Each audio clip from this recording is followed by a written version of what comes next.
बता रहे थे ना, वो सबसे पूछे मुझे ठाकुर जी कैसे मिलेंगे, तो इतने में ही सब बोलते मंदिर में चले जाओ, कोई कहता परिक्रमा लगा आओ, कोई कहता ये कर लो, लेकिन नहीं मिले ठाकुर जी। तो रोता रोता एक गली में पहुंचा, तो वहां से एक ठग आ रहा था, उससे पूछने कि मुझे ठाकुर जी कैसे मिलेंगे। तो ठग ने देखा, बोले कि इसकी स्थिति बड़ी भावुक है, रो रहा है और ठाकुर जी से मिलने के लिए बड़ा व्याकुल है, लेकिन इसके हाथ में 2-3 सोने की अंगूठी हैं, गले में एक चैन भी पहनी है, उसके पास में बैग है, उसमें भी कुछ तो रुपए पड़े ही होंगे, चलो इसको मिलवाते हैं ठाकुर जी से। बोले मेरे साथ चलो, मेरे पीछे पीछे चलो। और जैसे बोला पीछे, वो तो इतना उत्साहित हो गया, चलो चलो मिलवाओ ठाकुर जी से। जमुना जी ले गए। जमुना जी जाकर के बोले अब सारे वस्त्र उतार दो, अपने झोला रख दो नीचे। वस्त्र उतार दिए तुरंत। बोले कैसे मिलेंगे ठाकुर जी? बोले जितना पहना है सोना चांदी सब उतार दो। सब उतार दिया। बोले बस एक वस्त्र में रहो, जाओ कंठ भर जमुना जी में खड़े हो जाओ।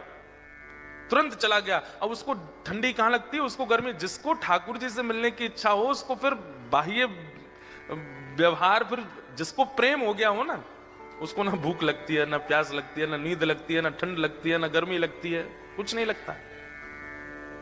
प्रेम अद्भुत वस्तु है। हम आप सब लोगों को जो होता है वो आकर्षण है। हम आप सब लोगों को जो होता है वो संसारी केवल और केवल मोह है। बहुत 0.1% किसी जीव को प्रेम होता है। हमारा आपका प्रेम स्वच्छ नहीं है, लेकिन जिसको प्रेम हो जाता बाधित नहीं करती। अपने प्रियतम को अगर देखना है तो कितनी भी ठंड पड़ रही हो, वो ठंड में जग जाएगा। अपने प्रियतम के लिए भूखा रहना है तो रह लेगा। चला गया, यमुना जी में खड़ा हो गया कंठ भर जल में, और बोले नेत्र बंद कर लो। और नेत्र बंद करके श्री राधा पुकारते रहो। जब तक मैं कहूं नहीं तब तक आंख मत खोलना। जैसे ठाकुर जी सामने आएंगे मैं बोलूंगा कि आंख खोलो, तभी खोलना। तुरंत आंख बंद करके खड़ा हो गया। ठंड पड़ रही थी, कंठ भर जमुना जल में खड़ा है। श्री राधा श्री राधा श्री राधा श्री राधा। ठग ने सारे कपड़े उठाए, झोला उठाया, अंगूठी सब उसकी ली, भाग गया। वो बेचारा खड़ा है जमुना जी में। इतने में ही नुकुंज में विराजमान श्री किशोरी जी ठाकुर जी के पास गई। बोले श्याम सुंदर, देखो तो एक वैष्णव कितनी ठंड में जमुना जल में खड़ा होकर के मुझे पुकार रहा है। ठाकुर जी बोले तो क्या इसको दर्शन देना है?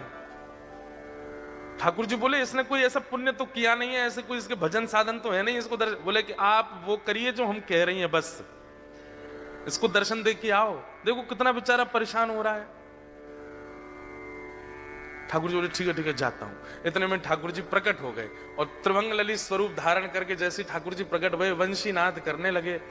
वेणु की ध्वनि जैसी उसके कानों में पड़ी तो वो जोर से बोला श्री राधा श्री राधा। अरे भैया ये वंशी कौन बजा रहा है? श्री राधा श्री राधा श्री राधा। ये चंदन की सुगंधी कहां से आ रही है? श्री राधा श्री राधा। ये अद्भुत तेज जैसा मेरे मुंह पे क्यों पड़ रहा है? अरे भैया ये कौन है सामने? ठाकुर जी बोले जिसको तुम ध्यान कर रहे हो, जिससे तुम मिलना चाहते हो। अरे सब जगह जा जाके कहते हो श्याम सुंदर से मिला दो, हम तुम्हारे सामने खड़े हैं, चलो नेत्र खोलो। वो बोला आपके बगल में मेरे गुरु जी खड़े हैं, उनसे बुलवाओ। वो अगर बोलेंगे नेत्र खोलो तो ही खोलूंगा। ठाकुर जी आप आ गए, बहुत अच्छा किया आपने अपने वचन का निर्वहन किया, पर आपके बगल में मेरे गुरु जी खड़े हैं, वही मुझे लेकर के आए थे। उन्होंने ही कहा था जमुना जी में खड़े हो जाओ, राधा राधा जपो। गुरु जी कहां गए मेरे?